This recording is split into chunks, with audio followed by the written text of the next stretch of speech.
तूफान कर रहा है मेरे अज़्म का तवाफ, दुनिया समझ रही है कि मेरी कश्ती भंवर में है। दोस्तों, मुख्तार अंसारी कुछ इन्हीं शब्दों में अपनी बात बयां करते हुए नजर आए थे जब वो प्रयागराज कोर्ट से बाहर निकले थे। जब बांदा जेल के लिए उनको वापस जाना था, प्रयागराज कोर्ट में एक पेशी के लिए गए थे और वहां से वापस निकले तो बाहर शायराना अंदाज में वो दिखे। अब देखिए, उन्हीं मुख्तार अंसारी को सुप्रीम कोर्ट की तरफ से राहत मिलती हुई नजर आ रही है दोस्तों। और सीधे तौर पर ये जो राहत है ये यूपी सरकार के लिए बड़ा झटका है, क्योंकि यूपी सरकार को भी सुप्रीम कोर्ट का नोटिस चला गया है। दोस्तों नमस्कार, मेरा नाम है जयंती झा और आप देख रहे हैं द नेशन। दोस्तों, मुख्तार अंसारी जो कि यूपी के बांदा जेल में बंद हैं, उनके ऊपर वैसे तो कई मुकदमे लाद रखे हैं, लेकिन एक मुकदमा जो है उसमें कई समय से ऐसा इंतजार किया जा रहा था कि सुप्रीम कोर्ट जो है अपना फैसला सुनाएगा। 2003 का ही ये मामला है। 2003 का मामला है तो समझ सकते हैं 19 साल पुराना मामला है, और 19 साल पुराने मामले में सुप्रीम कोर्ट का फैसला अब जाकर सामने आया है, जिसमें सुप्रीम कोर्ट ने बड़ी बात कह दी है। दोस्तों, सुप्रीम कोर्ट ने सीधे तौर पर देखिए मुख्तार अंसारी को जो सजा होने वाली थी इस मामले में उस पर रोक लगा दी है। साथ ही यूपी सरकार को नोटिस जारी किया है कि आखिर ऐसा फैसला लिया कैसे गया। देखिए, इलाहाबाद हाई कोर्ट का जो फैसला सामने आया था उसको सुप्रीम कोर्ट ने पलट दिया है। पूरा मामला क्या है, इस वक्त आपकी स्क्रीन पर एक खबर आपको दिखा रहे हैं। दोस्तों, ये खबर कहती है कि देखिए, मुख्तार अंसारी को इलाहाबाद हाई कोर्ट ने एक मामले में 7 साल की सजा सुनाई थी, और इस मामले में सुप्रीम कोर्ट ने ना सिर्फ अंतरिम रोक लगा दी है बल्कि यूपी सरकार को, यूपी की योगी सरकार को नोटिस जारी किया है। दोस्तों, साल 2003 में जेलर को धमकाने के मामले में इलाहाबाद हाईकोर्ट ने 7 साल की सजा सुनाई थी। आरोप यह था मुख्तार अंसारी पर कि उन्होंने जेलर पर बंदूक तानी और उसको डराने धमकाने की कोशिश की, जिसकी वजह से इलाहाबाद हाईकोर्ट में पूरा मामला चला गया। पहले निचली अदालत में गया, उसके बाद इलाहाबाद हाईकोर्ट में गया। इलाहाबाद हाईकोर्ट ने 7 साल की सजा सुनाई। 7 साल की सजा सुनाने वाले इलाहाबाद हाईकोर्ट के फैसले को सीधे तौर पर सुप्रीम कोर्ट में चुनौती दी गई, और सुप्रीम कोर्ट का 19 साल बाद अब फैसला सामने आया है, जो कि वाकई देखिए चौंकाने वाला है। खासकर यूपी सरकार के लिए ज्यादा चौंकाने वाला मामला है, क्योंकि यूपी सरकार जिस तरीके से अपने अनचाहे जिन लोगों को वो नहीं चाहती कि वो बाहर रहे, ऐसे लोगों को जिस तरीके से केसेस के बोझ तले, जिस तरीके से मामलों के बोझ तले, मुकदमों के बोझ तले दबाना चाह रही है, वो कहीं ना कहीं नहीं दब रहे हैं। और सुप्रीम कोर्ट का जो फैसला सामने आया ये उस बात की गवाही दे रहा है। दोस्तों देखिए, आपको बताना चाहेंगे कि साल 2003 में, जैसे मैंने आपको बताया कि जेलर को धमकाने के मामला जो है वो सामने आया था, 7 साल की सजा जो है सुनाई थी इलाहाबाद हाईकोर्ट ने, जबकि सुप्रीम कोर्ट ने इस पर ना सिर्फ रोक लगा दी है बल्कि यूपी सरकार को नोटिस जारी किया है।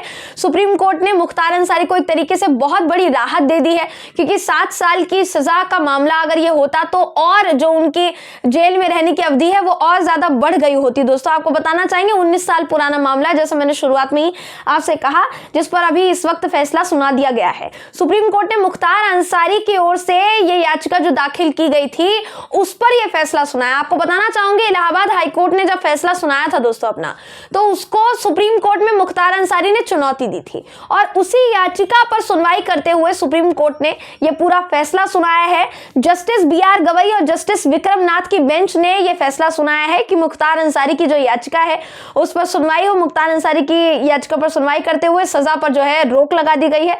साथ ही यूपी की योगी सरकार को नोटिस जारी किया गया है कि आखिर किस केस में आपने इतनी बड़ी सजा सुना दी। इलाहाबाद हाईकोर्ट का जो फैसला सामने आया उसको स्वीकार कैसे किया जा सकता है, यूपी सरकार से पूछा गया है। देखिए, मुख्तार अंसारी को साल 2003 में जेलर को धमकाने और रिवॉल्वर ताड़ने के मामले में इलाहाबाद हाईकोर्ट ने सजा सुनाई थी। दोस्तों, मुख्तार अंसारी ने इस फैसले को सुप्रीम कोर्ट में चुनौती दी थी और इलाहाबाद हाईकोर्ट ने निचली अदालतों के फैसले को पलट दिया था। जी हाँ दोस्तों, इलाहाबाद हाईकोर्ट में जब यह मामला गया था उससे पहले, जैसे मैंने आपको बताया भी, कि निचली अदालतों में यह मामला पहले जा चुका था, और निचली अदालत ने इस पूरे मामले में मुख्तार अंसारी को बरी कर दिया था। यानी जमानत सुनाई थी कि इसमें कोई मामला नहीं बनता है और सीधे तौर पर उनको रिहा कर दिया था। उस पूरे मामले में जमानत देखिए सुना दी थी कि बरी हो गए थे उस मामले में। लेकिन सरकार जो है वो इलाहाबाद हाईकोर्ट पहुंची। इलाहाबाद हाईकोर्ट में जब चुनौती दी गई तो इलाहाबाद हाईकोर्ट ने इस पूरे मामले में मुख्तार अंसारी को 7 साल की सजा सुनाई, जिस पर अब सुप्रीम कोर्ट ने फैसला सुनाया है और 7 साल की सजा पर ना सिर्फ रोक लगा दी है बल्कि यूपी सरकार को सीधे तौर पर नोटिस भी जारी किया गया है। अब नोटिस में देखिए सरकार क्या जवाब देती है और क्या नहीं, ये तो आप अच्छी तरीके से जानते हैं। किसी भी केस को दूर तक लेकर जाना, किसी भी केस पर उस केस को दबाने की कोशिश करना, किसी भी केस को अपने तरीके से तोड़ मरोड़ कर पेश करना, योगी सरकार इसमें माहिर है, आप अच्छी तरीके से जानते हैं दोस्तों। देखिए मुख्तार अंसारी की अगर मैं बात करूं, मुख्तार अंसारी कई मामलों में इस वक्त यूपी के बांदा जेल में बंद है। कई समय पहले उनकी तबीयत बिगड़ने का मामला सामने आया, उसके बाद जब भी वो जेल से निकले, जब भी अभी इस वक्त हाल ही में जितनी बार भी दोस्तों वो जेल गए हैं और जेल से वो बाहर आए हैं, कोर्ट में जब सुनवाई हुई है, कोर्ट से जब बाहर आए हैं, तो या तो उन्होंने मूंछों को ताव दिया है अपने, या फिर उन्होंने शायराना अंदाज में मीडिया के सामने वो मुखातिब हुए हैं। तो सबसे बड़ी बात यह है कि मुख्तार अंसारी जो है, उन्होंने ये जो शायरी मैंने शुरुआत में आपको बताई दोस्तों, यही कहते हुए प्रयागराज कोर्ट से दोस्तों बाहर निकले थे मुख्तार अंसारी। और मुख्तार अंसारी ने सीधे तौर पर सरकार को कहीं ना कहीं चुनौती दी थी कि इस तरीके से आप जो है मुझे दबाने की भरपूर कोशिशें कर रहे हैं। आप समझ रहे हैं कि मेरी कश्ती भंवर में है, पर मेरी कश्ती भंवर में नहीं है, तूफान कहीं ना कहीं मेरी जो ताकत है उसको बयां करता हुआ नजर आ रहा है। तो यहाँ पर मैं आपको दिखाती हूँ दोस्तों कि मुख्तार अंसारी ने जब प्रयागराज कोर्ट से निकले थे तो उन्होंने शायराना अंदाज में किस तरीके की बात रखी थी और मीडिया के सामने वो कैसे सामने आए थे। दोस्तों ये वीडियो आपको दिखा देते हैं, वीडियो देखिए आप। कर रहा है मेरे आदमी का तवाफ, दुनिया समझ रही है कश्ती भंवर। तो जैसा आपने देखा कि मुख्तार अंसारी किस अंदाज में जेल से जब बाहर आए तो कैसे नजर आए। अब सबसे बड़ी बात पता है क्या है दोस्तों, वो ये कि यूपी में कानून व्यवस्था जो है, कानून व्यवस्था अब सरकार के मुताबिक चलती है। देखिए सरकार के मुताबिक चलनी भी चाहिए। सरकार इस देश में किसी भी राज्य की सरकार ही उस राज्य के कानून को तय करती है। पुलिस पर सीधे सीधे जो प्रभाव होता है वो उस राज्य की सरकार का ही होता है। इसी तरीके से अगर यूपी में कानून चल रहा है या फिर यूपी की पुलिस जो कर रही है वो सीधे तौर पर अगर उसके ऊपर प्रभाव आप देखेंगे तो योगी जी का प्रभाव है, क्योंकि मुख्यमंत्री हैं सूबे के और इतने बड़े प्रदेश के मुख्यमंत्री हैं। लेकिन सबसे चौंकाने वाली बात यह सामने आती है दोस्तों कि अभी के अगर मैं हालात की बात करूं तो देखिए बेशक यूपी में मुख्यमंत्री योगी आदित्यनाथ जी हैं, सरकार भाजपा की है, लेकिन बावजूद इसके आपको कुछ चंद लोगों से डर लगता है और आप उन पर एक के बाद एक मुकदमा लादते जाते हैं। देखिए मुख्तार अंसारी की बात चलिए छोड़िए, आप मुख्तार अंसारी की बात करें, पूर्व विधायक वो भी रह चुके हैं यूपी के, तो उन पर कितने मुकदमे लादे जा रहे हैं आपके सामने है दोस्तों। इससे पहले आजम खान को 27 महीने तक जेल में रखा गया था।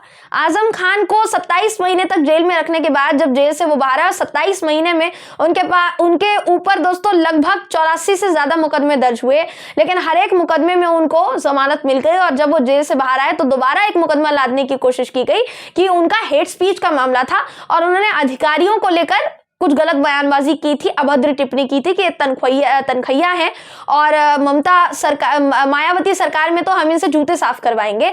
इस तरीके का एक वीडियो जो है वो सोशल मीडिया पर आजम खान का वायरल कर दिया गया और उसे लेकर एक केस दर्ज उनके ऊपर कर दिया गया, जिस मामले में कहा यह जा रहा था कि उनको जेल जाना पड़ सकता है। तो आप ये सोचिए कि एक आध लोगों से सरकार को कितना ज्यादा डर लग रहा है, जबकि वो सत्ता में विराजमान है। आपको क्यों डर लग रहा है? आप क्यों एक के बाद एक मुकदमे लादे जा रहे हैं किसी पर भी? देखिए आजम खान के मामले में भी जब कोर्ट में मामला गया था तो कोर्ट ने साफ सीधे तौर पर यही कहा था कि ऐसा लग रहा है कि इरादतन आप मुकदमे लाद रहे हैं। एक मुकदमा हमारे सामने आ रहा है, हम उस पर फैसला सुना रहे हैं, आप दूसरे दिन आके कहते हैं कि ये भी केस है आजम खान पर, तो आप इस केस पर भी सुनवाई कीजिए और इस केस में भी सजा या ना सजा होने का फैसला सुनाइए। तो फिर सुप्रीम कोर्ट ने और इलाहाबाद हाई कोर्ट ने भी ये बात मानी है कि आप जबरदस्ती जो केस है वो लाद रहे हैं आजम खान पर। तो ऐसे तो बहुत सारे केसेस हैं जो आप लादे जा रहे हैं, उनका कोई वजूद नहीं है। लेकिन फिर भी देखिए दोस्तों, आप देख सकते हैं कि मुख्तार अंसारी पर जो केस था उसको कहीं ना कहीं निराधार बताते हुए अंतरिम रोक उस पर फिलहाल के लिए लगा दी गई है।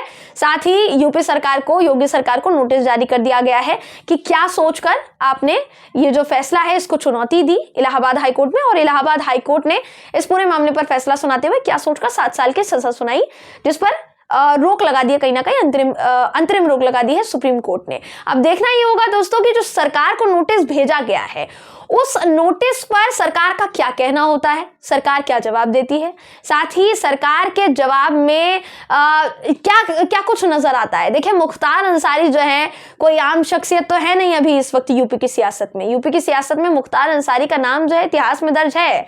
अब भले ही उनके ऊपर एक के बाद एक मुकदमे लादे जा रहे हों, लेकिन जिस तरीके से अभी का जो मुकदमा है दोस्तों, उस पर जो सुप्रीम कोर्ट ने फैसला सुनाया है, इस पर सरकार क्या कहेगी, सरकार का क्या कहना होगा, सरकार क्या तर्क वितर्क देगी, ये देखना लाजमी होगा। बहरहाल, इस खबर पर आपकी राय क्या है कमेंट करके जरूर बताइएगा। वीडियो अगर आपको ये पसंद आया हो तो वीडियो को लाइक और शेयर करना ना भूलें। फिर मुलाकात होगी आपसे किसी ऐसी ही खबर के साथ, तब तक के लिए नमस्कार।